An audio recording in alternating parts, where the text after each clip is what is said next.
Welcome to The Appetite, a podcast that asks for more from life in relation to food, body, and mental health. We are clinicians from Opal Food and Body Wisdom, an eating disorder treatment center in Seattle, Washington. I'm your host, Carter Umhow, and I'm joined by the Opal founders, Dr. Lexi Giblin, Kara Bozzi, Julie Church. In the next 3 episodes, we're exploring the 3 main lenses through which Opal does work with eating disorders: therapy, food, and movement. Today's episode zooms into the evidence-based treatment at the heart of Opal's work: radically open, dialectical behavioral therapy. You'll hear us refer to it in this episode as both RDBT and simply RO. Dr. Lexi Giblin, who has been trained under the creator of RDBT, Dr. Thomas Lynch, will be our point person today as we explore what it means to be radically open and how understanding our basic temperament might lead us into a more emotionally connected life.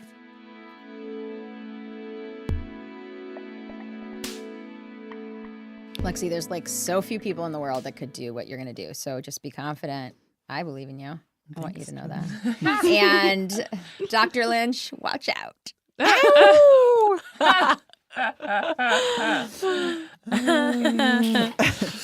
Okay, so today we're going to be talking about RODBT, radically open dialectical behavioral therapy. And I am Carter Umhow. I'm a writer, therapist, and artist. And let's introduce everyone else.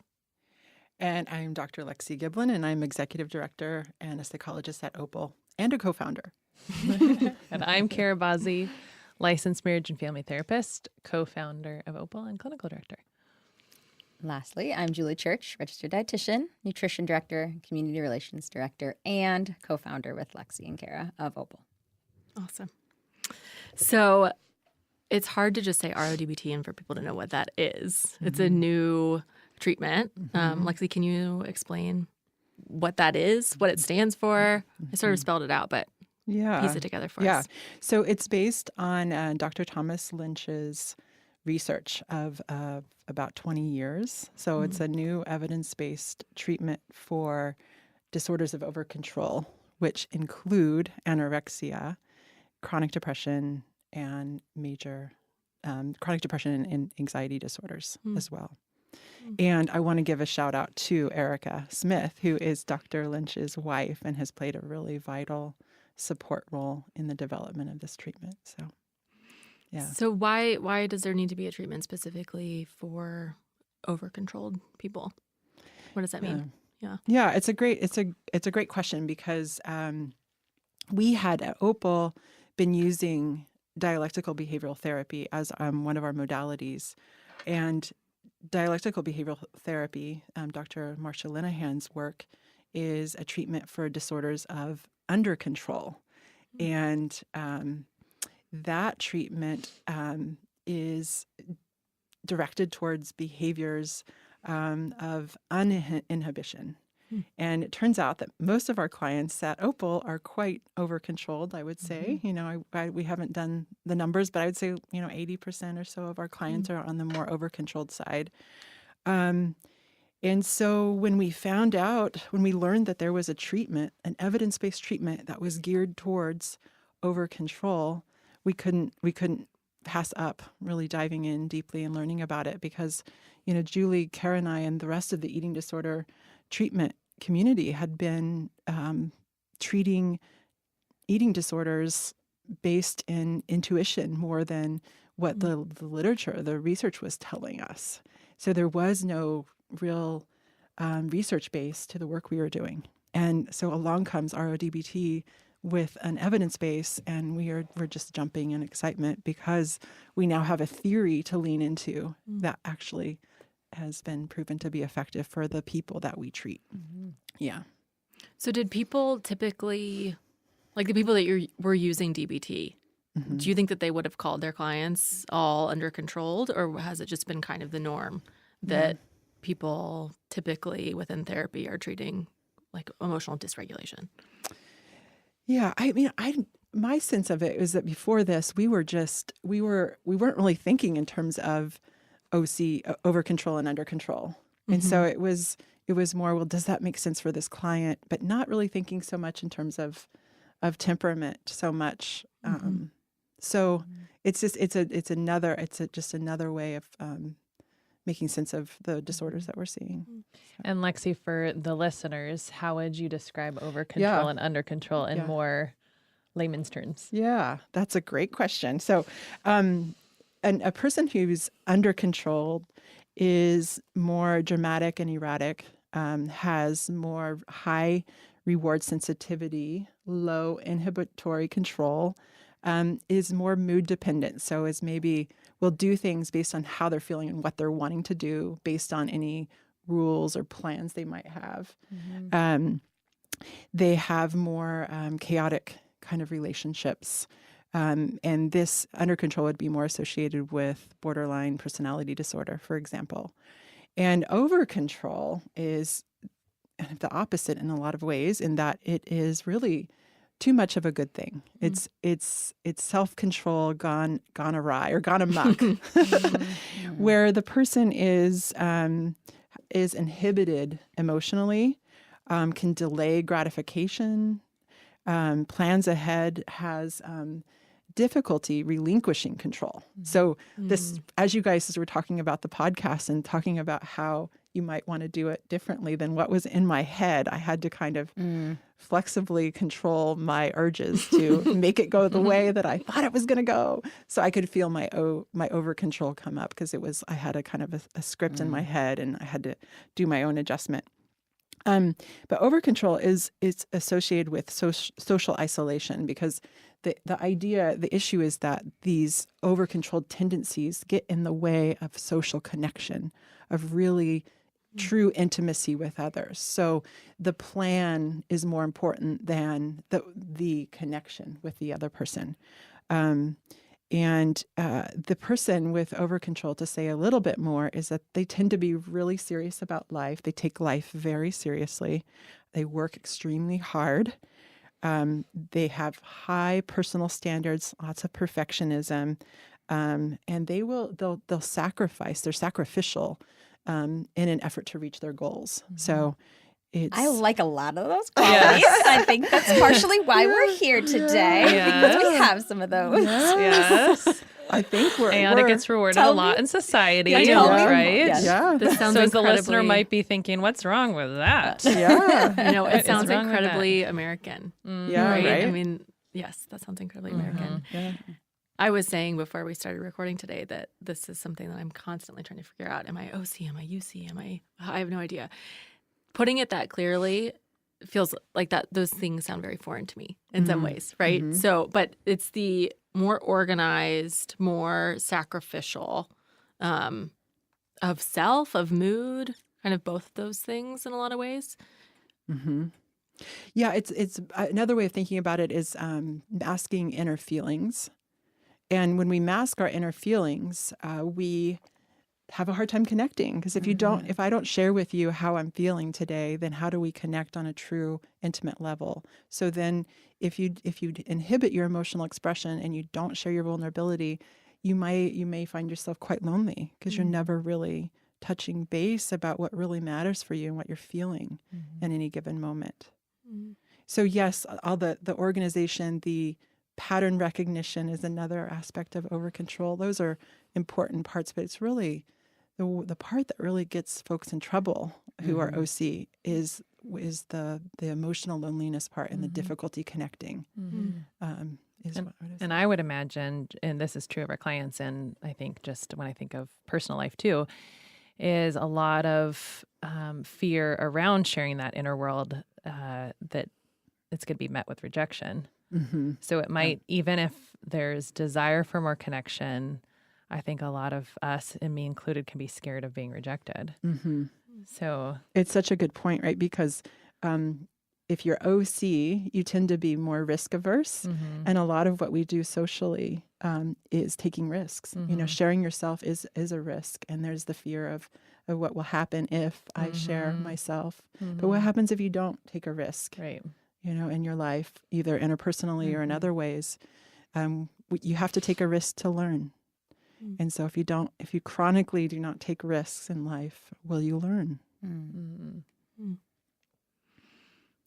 I find it always surprising in some ways, or at least particularly when I first heard about RDBT, to think about like depression as an issue of over control in particular. I think there's some stereotype of someone having not enough control, right? So they're not wanting to get out of bed in the morning. That's maybe, I mean, the kind of more rude way to put it would be that someone's like kind of dragging their feet, right? I mean, someone that's not very aware of mental health issues would maybe think that it was out of lack of control rather than laziness. Control. Right. Yeah. Laziness, too much emotion. They can't Not enough willpower. Right. All these different things that seem really opposite to me than thinking about them as actually being over controlled. Can you explain how you would conceptualize that? Yeah. How that's actually over controlled? With chronic depression, that's what we're seeing is more associated with over control. So people who really have tried to pull themselves out of depression, just stay in it.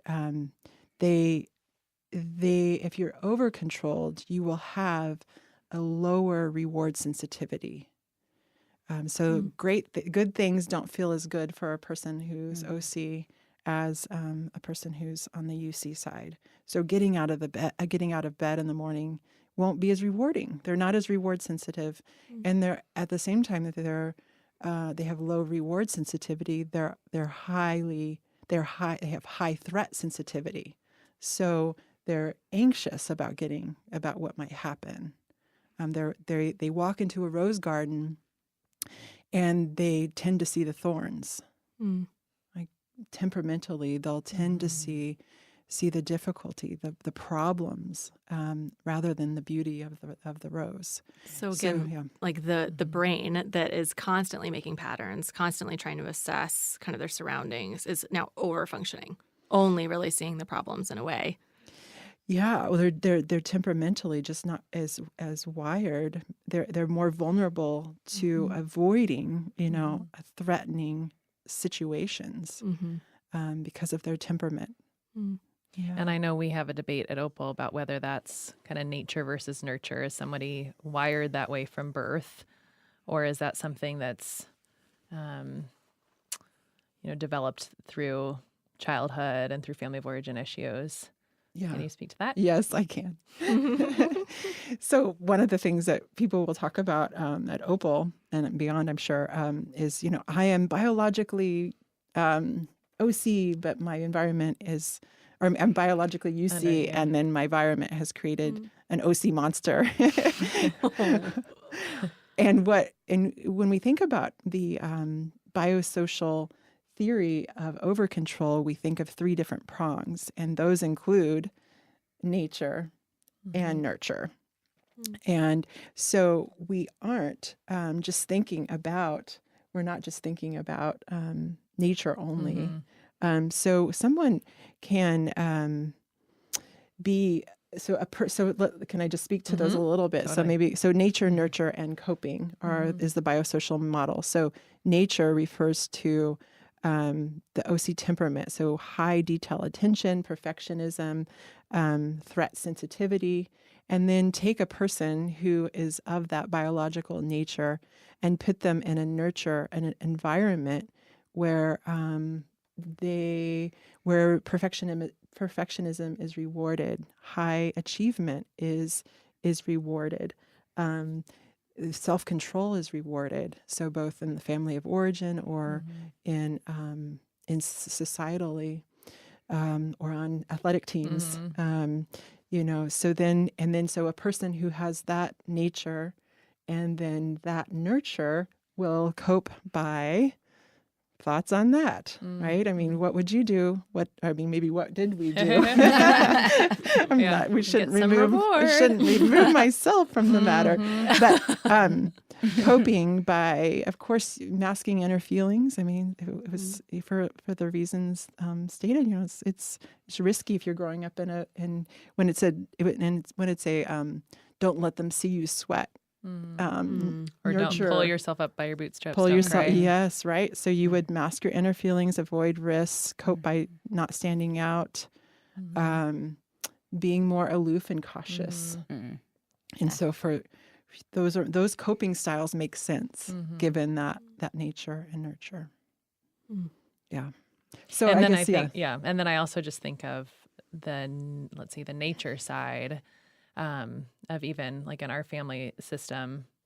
There's a lot of, as a therapist, I'm definitely asking my daughters how they're feeling and wanting to know about their internal world. And yet I have a majorly OC 10-year-old that definitely comes from, I can see more from the nature side, even when she has an environment that's asking to see her inner world.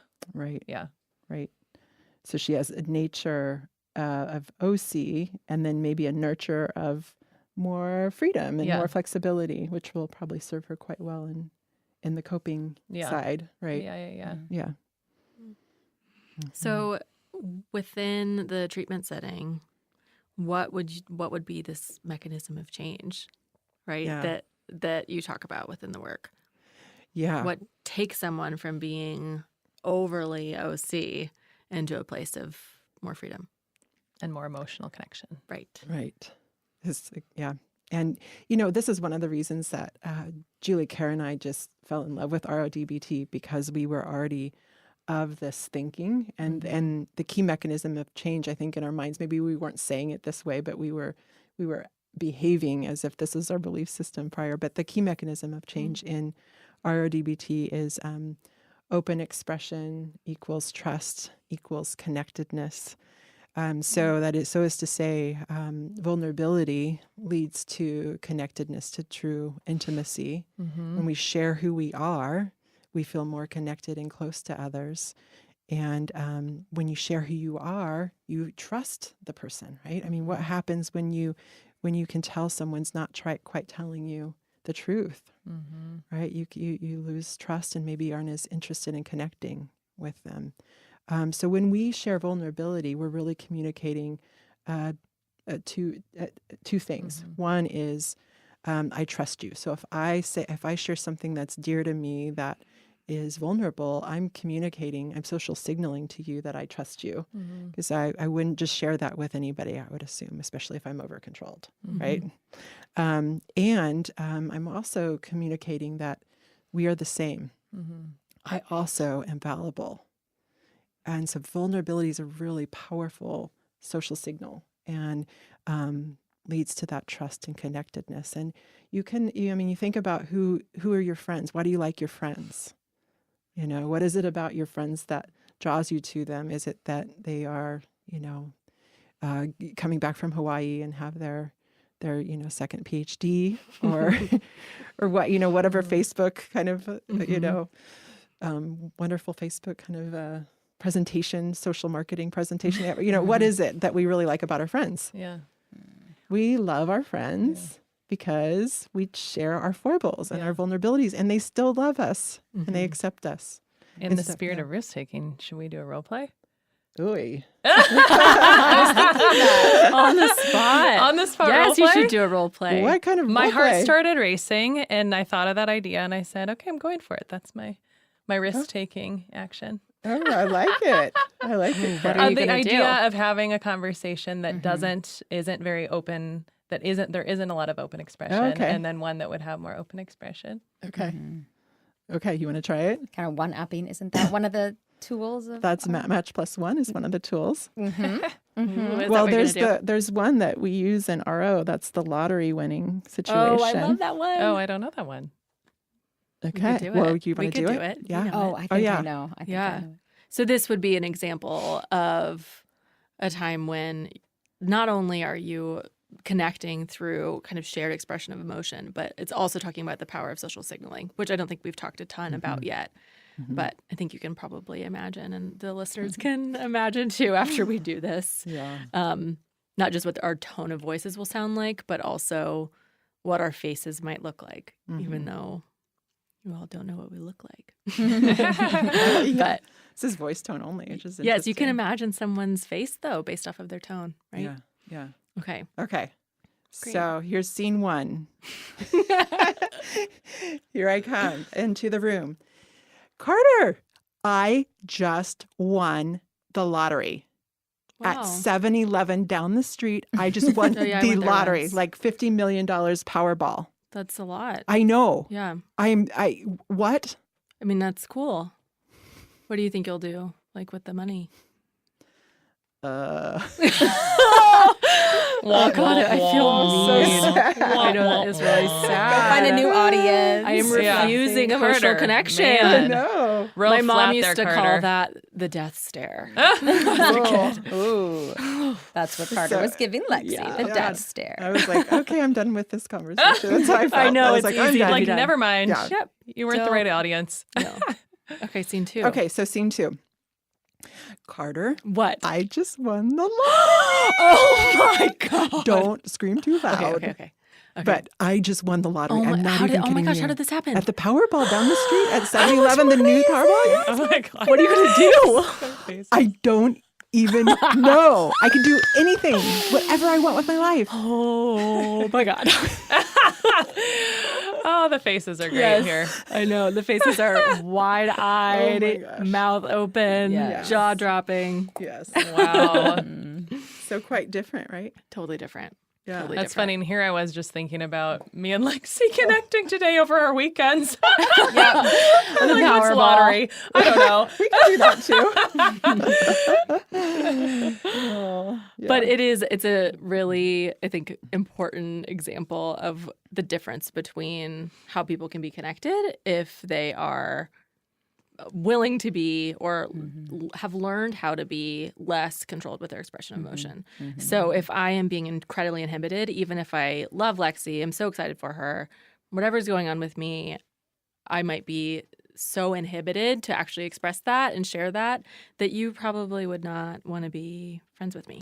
Yeah. At I mean, all. do I want Or share to that. hang out with you after your lack of excitement about my lottery? No, I'm not. I mean, that doesn't. Yeah. No. And the opposite version, even if it's forced, like you can kind of change the way that your face looks, right? So that would be social signaling, right? Right. How yeah. would you explain what that's about and why that's important? This social signaling? Mhm. Yeah. Wow. The power of social signaling. So in over control, it tends to be one of the deficits. Social signaling. The person may tend to have a flat face, and when a person has a flat affect or has kind of a neutral facial expression, how do we tend to feel? How do we tend to react to those? Anxious. Yeah, we tend to, as humans, experience flat affect as threatening. So the person... Wait, can you explain that? Why would that be the case? That's a good question. We don't know what they're thinking or feeling. Yes, exactly. Something's going on in there and I don't know what it is. I would imagine that this has some sort of root, right?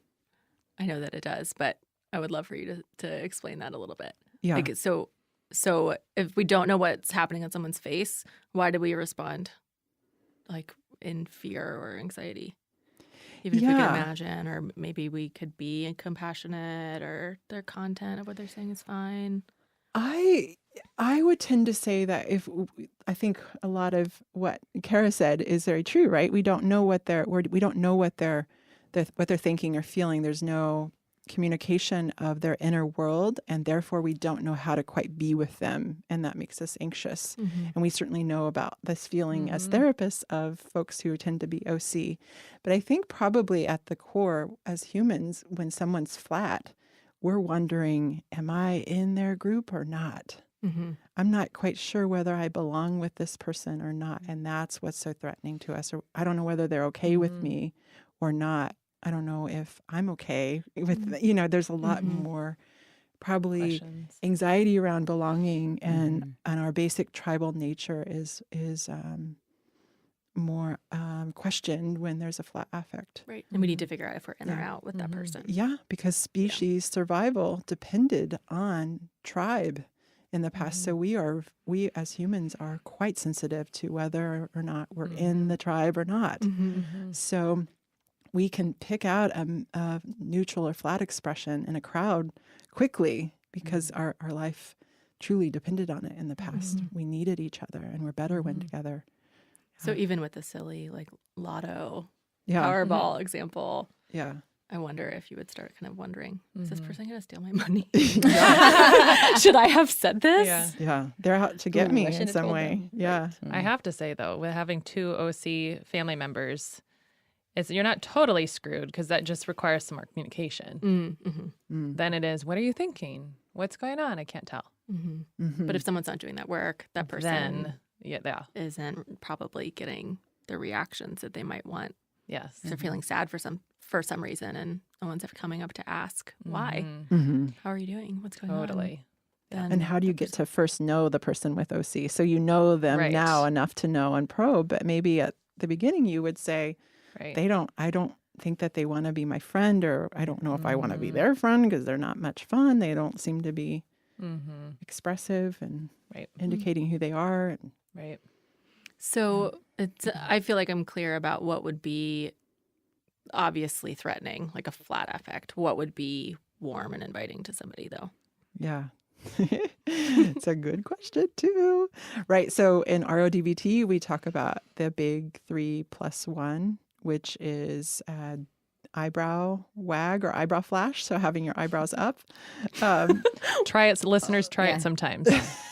Go to a mirror and put your eyebrows up and talk, and then put your Versus down. eyebrows down and Right. see what you feel. It makes a major difference.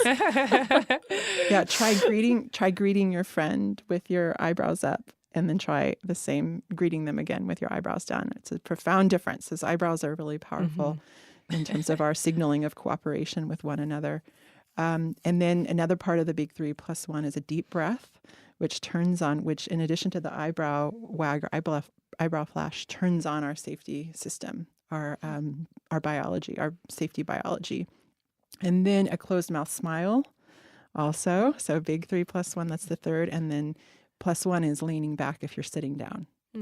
So if you are in a relaxed posture, this is signaling to your brain and your body that you're safe. And when we're safe, we are interested in social connection. We're more inviting and open and interested in connecting. So the half smile rather than a full smile? Well, Overly instead of overly eager. It can be a little scary. It's cooperative smile in RODBT. Half smile's cooperative. Julie's doing it right now. Yeah, Julie has quite the big 3+1 going on. Of course. So, Julie, I have been thinking about how this all relates to food. I mean, there's obviously quite an introduction with that in terms of our clients. There is. But for you to have gotten excited about RO from the get-go, being the nutrition director, what got you excited about kind of conceptualizing it in these ways?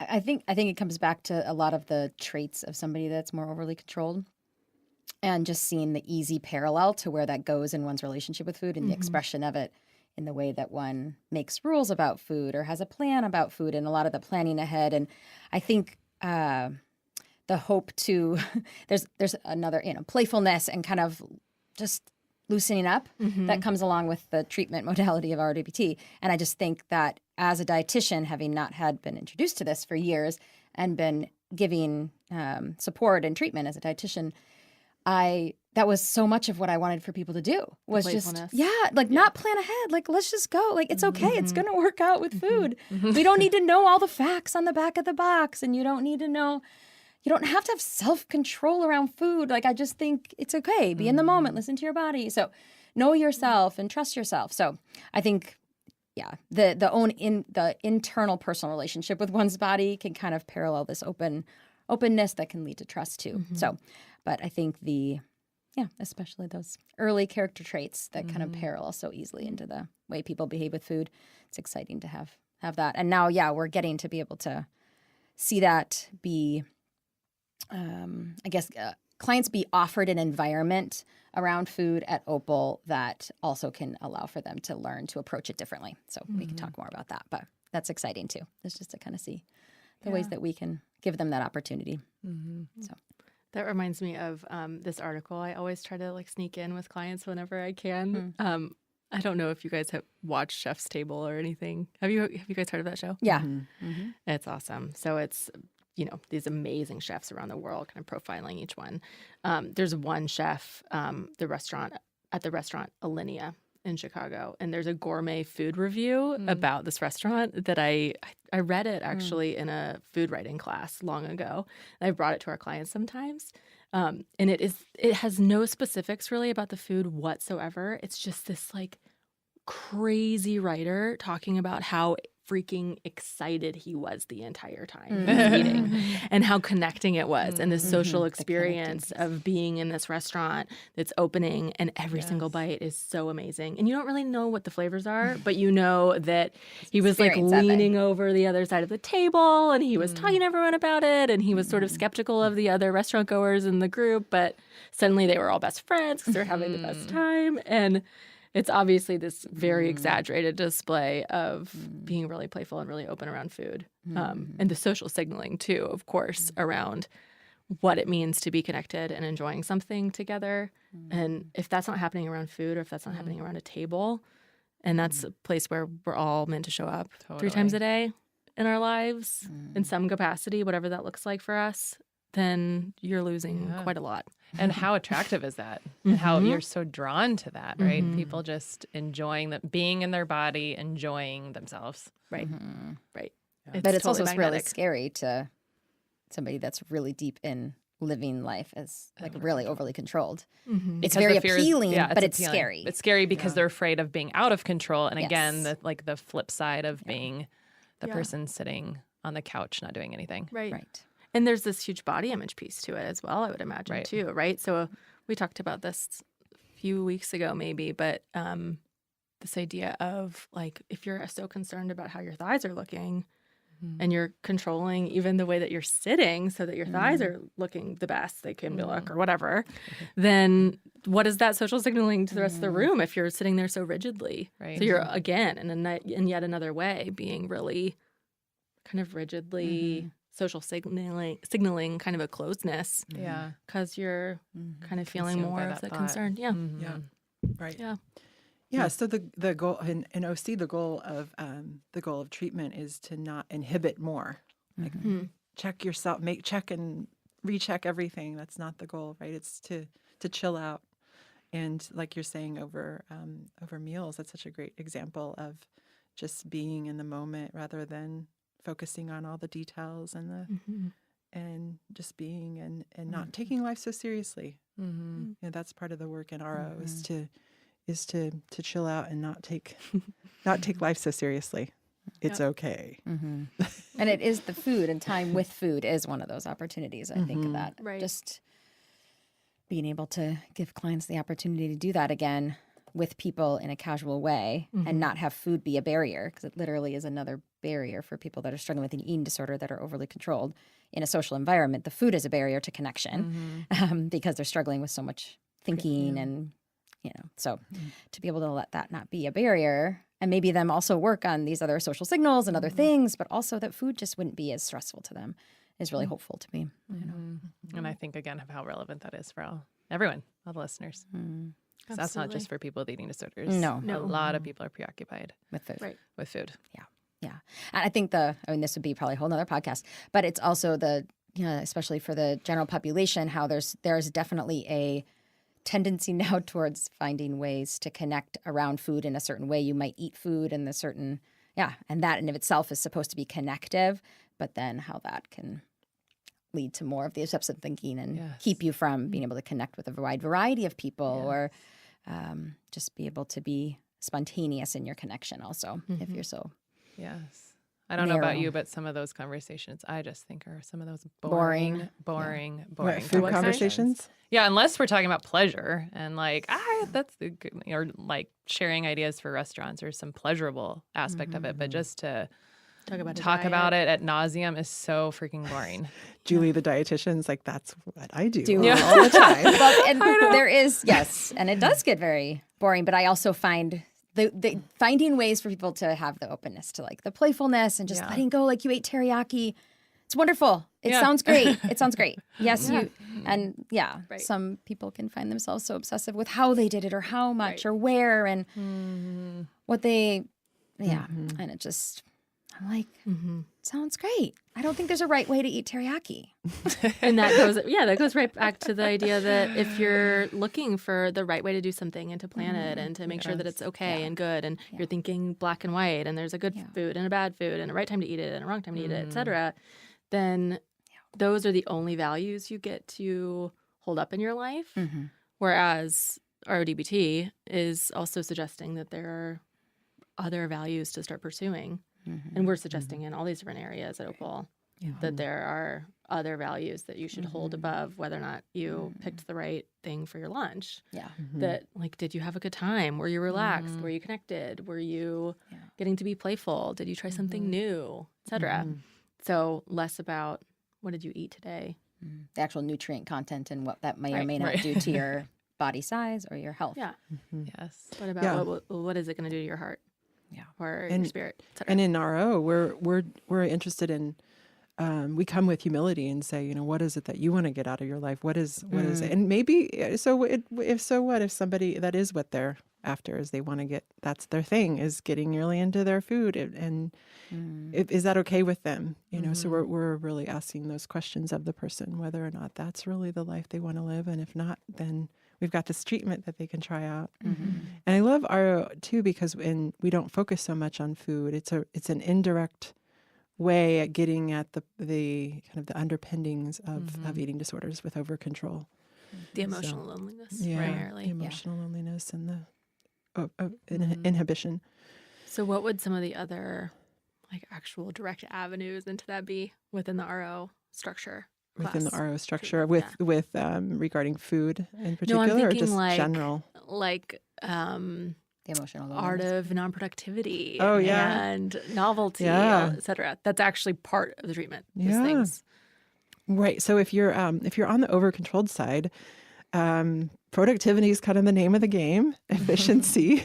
We're all laughing because I know I'm over-controlled, so I can laugh at that. Yeah. The name of the game is a lot of lists and efficiency, and so relaxing and having non-productive time can be challenging for the OC individual. So part of the work in RODBT is thinking about the art of non-productivity. I'm thinking about Friday at Opal and how much fun it was to do the karaoke day. Oh, so great. Such a breath of fresh air when you see the clients kind of loosen up for even if it's 30 seconds. One of the clients, I could still have the image of her face for 30 seconds, loosening up. And I think maybe forgetting about all of the details of life, but just being in the moment, and how wonderful that was. So, yeah. I always think, too, that you all will usually find a time to throw in a spa day. So a time to just sit and pamper and for maybe an hour and a half, right? And that also pushes clients that are thinking, this is not a useful thing. Right. This isn't treatment. This isn't Yeah. treatment. This isn't working hard. Yeah. Right. Or for other clients, and definitely I was like this at one point as well, that can be an opportunity to figure out how to maximize your self-care and maximize your downtime. Oh my gosh. I mean, even think about it, what if you went to actually get a manicure somewhere and you didn't like the color, or you didn't like the experience, or the vibe was wrong, or the person was annoying, they were talking to you, the amount of anxiety that might come up because it didn't go perfectly would be really high. So it's not just about let's make sure you get that manicure in, or let's make sure you get that perfect timed nap with deep REM sleep or whatever. It's okay, what happens if your non-productive time is truly that actually non-productive? Yeah. And is that okay? Is it okay for even the self-care to sort of be lackluster some days too? Yeah. Right. Can we just sit and stare at a wall too? Let all the of that dishes would be sit there accepted. dirty. Yeah. Julie, you want to share a story? I just was thinking of myself this weekend when I was sitting on the couch. We have lots of happened? stories we could Staring. share, right? Yes. Of our own selves. Like what? Oh, just sitting looking at dirty dishes. Trying really hard to be unproductive. Trying hard. I love Yes. that. Trying hard to be non-productive. I can, Yeah. I think I'm learning. I'm pretty UC, just talking it out more and more. I love just lying there and sitting and thinking, and have a really hard time figuring out how to be productive. Absolutely. The artist strand artist makes me type. think Yeah. little more But I would be UC. a better artist if I was actually more OC, right? Because a UC client doesn't do it. Yeah. Or UC, excuse me, a UC artist doesn't necessarily make Do the art. stuff. Right. Yeah. Doesn't do You got to art. do it. You got to like you have to care about finishing it. And I'm more process oriented, maybe. Yeah. Well, one thing, Playfulness? What about playfulness? playfulness? What would that? I don't know what you're going to go. Where are you going to go? Well, I Let's was thinking it's kind of another thing I love about RO is the definition of psychological health, and that's so applicable to all humans, really. And We're all trying to figure out what is yeah, well. yeah, what is right. well? Yeah. And I like not focusing on the problem, but maybe where you want to go, where you want to be, and the definition of psychological health in RO is there are three main ways of thinking about health in RO, and one of them, the first one, is receptivity and openness, and this is where you receive new information from the environment, from others. It could be disconfirming feedback, and you, in so doing, allow for learning. So you're taking in, so this is the moment, this is the part of health where you take in new information. You allow it to resonate or to hit you. And in the second part of psychological health is flexible control. And this is where you take the information you received and adapt to the environment. So you take in the new information and you make changes in line with the new information you received. So you're changing, you're adapting to the new circumstances. And think about what would happen if you, don't receive the new information based on the environment. So you're getting information, something's not working, but you're not taking it in. And then second, if you did receive the information and you chose to devalue it or minimize that new information and therefore didn't make changes to adapt to that new information, what that would mean for your life. So you can see how this is a big part of health psychologically. And then the third element of psychological health is intimacy and social connectedness. And the research really shows that you don't need a bunch of people who you are super close to, right? You really just need at least one person who you're intimate with and who knows you, who you know will self-sacrifice for you without expecting something in return. And it's not about having hundreds of Facebook friends, right? This is about having somebody you have true connectedness with and who would be there for you if you needed them. Yeah. I love that definition. Yeah. I wonder what would change if this was the definition that most people were working from. I know, right? Yeah. Yeah. And what's not on that definition, right? I mean, happiness is one. A lot of, right? Yes. A lot of us Yes. Americans, humans are seeking happiness, or how about the absence of anxiety? Right. Right? Maybe you're looking for, no sadness, no anxiety, and that would mean you're healthy. And notice that that's not part of the definition here. I mean, in RDBT, we don't make the assumption that you're going to be anxiety and depression and sadness free. In fact, who is anxious today as we do this podcast? Right? Yeah. Right. I certainly feel come with some anxiety. So I don't think that I'm unhealthy in this moment because I'm feeling anxious. Right. I think a lot of emotions are part of life and we can learn from, and that's one of the key elements here you can hear is that RODBT is about learning from our emotion, learning from our dysregulation, growing from the information we receive. So that would definitely, again, require some willingness to be dysregulated. Right. Right. Yeah. So if you're assuming constantly that you need to be kind of tampering all of that down, pulling yourself up by the bootstraps, et cetera, you don't get the opportunity to learn something from your own self, or maybe even from the feedback that you'd get from other people in those moments. Yes. Yeah. And I was just thinking about lots of clients come to mind of what would prevent them. And I think one of the common things that I can hear is that my emotions will actually kill me. If I actually express my emotions, the negative affect, it will never end. And I basically can't handle feeling all those feelings, and I will literally die from them. I think there can be so much fear around sadness and anger and fear. Yeah. Yeah. And that makes perfect sense in some ways if you think about the idea of like the emotion killing you.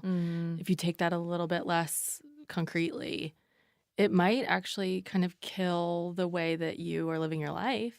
If your life is structured to make sure that there's no emotion, Right. then things could start falling apart. Yeah. And I don't think Shell that there's of a lot- person kind of right. feeling, right? Mm-hmm. Yeah, you could Yeah. become a shell of a person, and yet also if you have a life that is maybe designed around the idea that you need to be well put together and Totally. planned out and on it, and all these OC traits, right? Yeah. If those things are overvalued, then it is kind of the death of Yeah, you that. can't be a full Yeah. person. Right, No. right. And it would kill that version of you, but that maybe could be good. That could be Well, really going good. back to social connectedness, no one is connected to a trophy. Mm-hmm. I mean, the whole pedestaling thing, Right. that happens a lot with it. I think this one's interesting. I know I've had that experience quite a bit where people pedestaled me, or especially our staff. That happens often, of just kind of seeing dehumanizing in a lot of ways. And so I look for ways to out myself to get off that pedestal and out myself of the ways that I feel sadness a lot and anger a lot and fear, and because it's not true that those exist in everyone. We're created with all those emotions. Mm-hmm. And it is really lonely if you're not expressing them. Mm-hmm. You also might not have a life that matches you, Right. right? So to actually maybe have some of those emotions and learn from them and be in a process of exploration, you might make some different decisions that actually reflect more of who you are rather than simply other expectations, external things being kind of the defining factor. And it's interesting, Kara, as I listen to you share that, I feel so drawn to you, and that's yeah. and of course I know that I'm already very resonant with that part of you, but it's such a great example of you being vulnerable and then feeling such connection, and your humanness comes through, and I that feeling of I want to be closer to you versus, having a pedestal situation where Totally. you don't, Yeah. where, you're not really connecting. Totally. To the earlier example, I could have walked into work this week or today and this morning, and Lexi was like, "How's your weekend?" I could have said, "Oh, it's fine. We did this, that, and the other. It was great."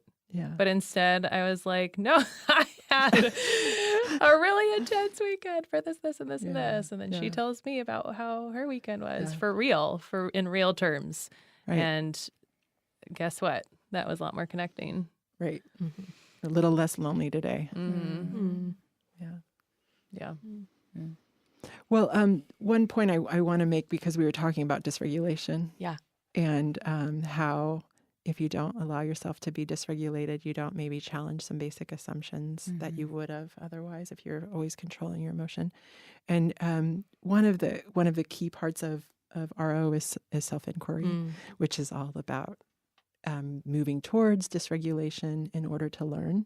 And so it's instead of this idea that difficult emotion should be avoided and controlled and put in a box, the idea is it turns it on its head and says, you know what, there's so much that could be learned. There's so much growth in the approach of this emotion, of this difficulty. What can I learn from these difficult emotions? What do I not yet understand about myself that I might learn if I dive in and take a look at this?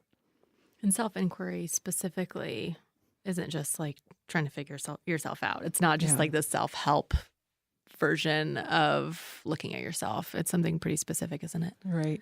It's you're looking for a good question that gets you at your edge, the part of you that is meeting the unknown, what you don't yet understand about yourself. So you're searching for a question that can that takes you there, and that maybe you can revisit in the future, versus finding an answer.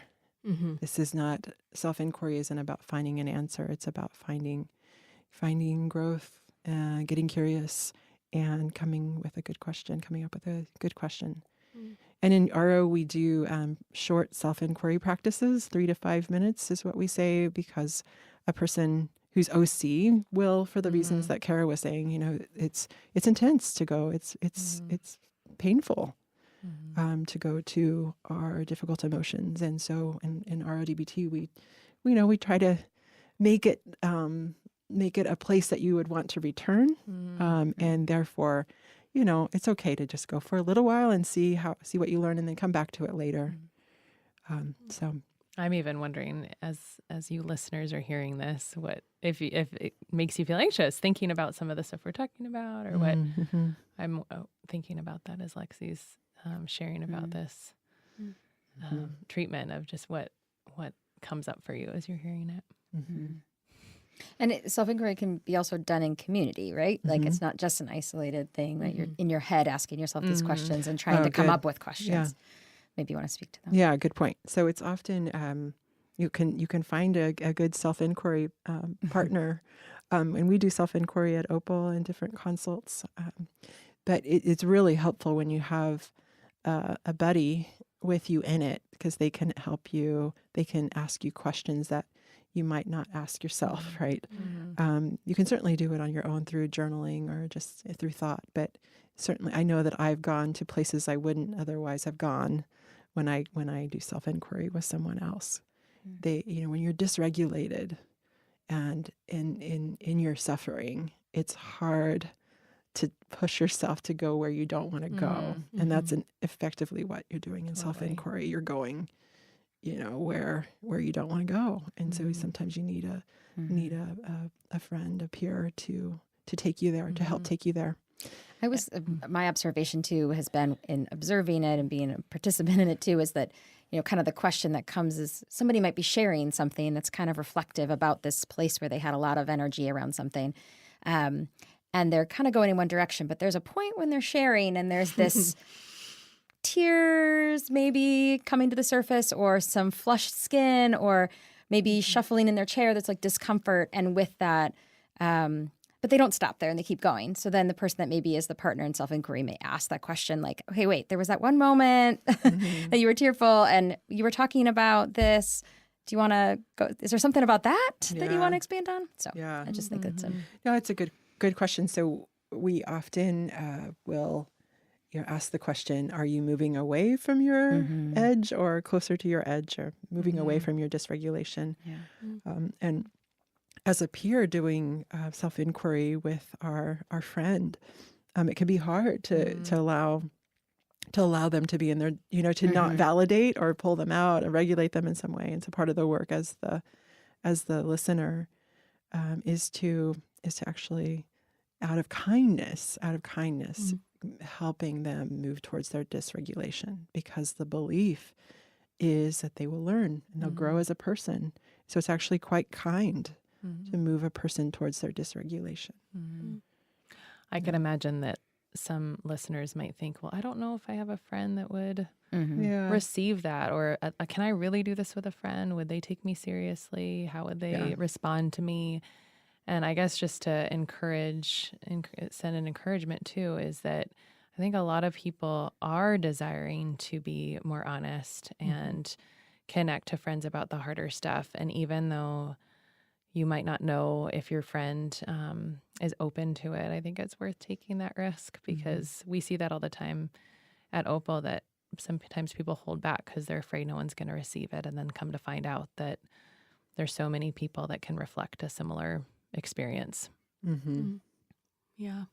It definitely brings people also into this sort of like gray area with themselves and in their relationships, where there's constantly risk.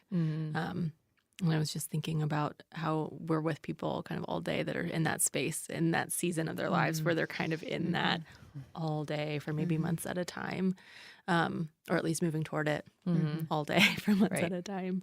And it sounds like such a rich, potentially rich, vulnerable place to be in, where they start finding connection with other people and with themselves for the first time, because they're allowing themselves to be there, to be constantly asking questions, and we're urging them toward more questions, constantly more questions, almost never answering anything for them, which I think probably is something that can be appreciated for anyone, that there aren't many easy answers in our lives, and to be constantly maybe reflecting more out of a place of openness, holding a question in the palm of your hand and looking at it for months or years at a time can be actually more of what life genuinely looks like, rather than kind of this idea that it should just be, easily solvable. Right. And then they experience connection usually, and then they go through that question of, well, this is the Opal Bubble. And so these are the I can do that with these people because we're more similar, and all the staff are therapists. So therapists are good at that, but I can't do that in my outside world. Right. Yeah. How would you guys speak to that? Julie, do you have any thoughts on that? Well, the one thing I think of is, it's like Carter's saying, we are at the environment of Opal, that we're surrounded by it. So yes, there's a lot of therapists, and there's individuals who are in a place in their life that they're trying to look at things and want to learn and grow. And I do think, like, somebody who's working in their day-to-day job that they've been in, or an environment that's not as emotionally available or emotionally focused, how do you get there? Like, what's the leap, right? So you're done with your day of work and you want to be able to, you want to grow in this way. What's the next step?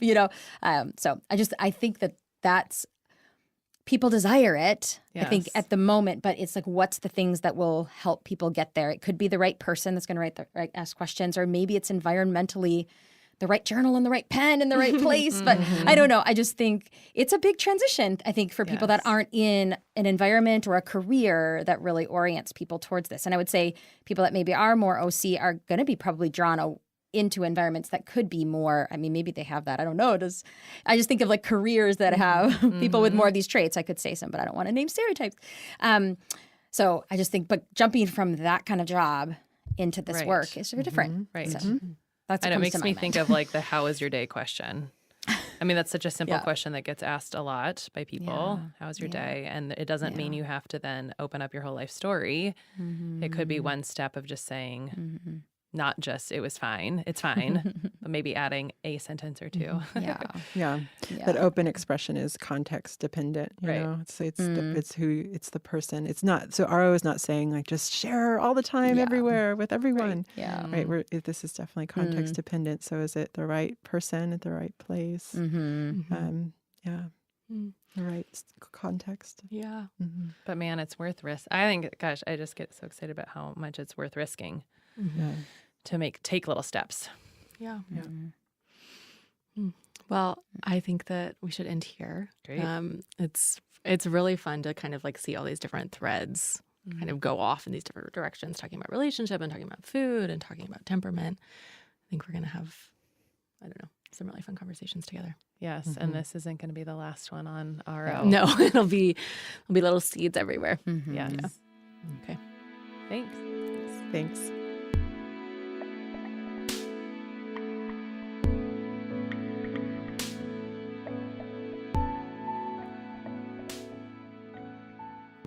Thanks so much for joining us in this conversation around radically open dialectical behavioral therapy.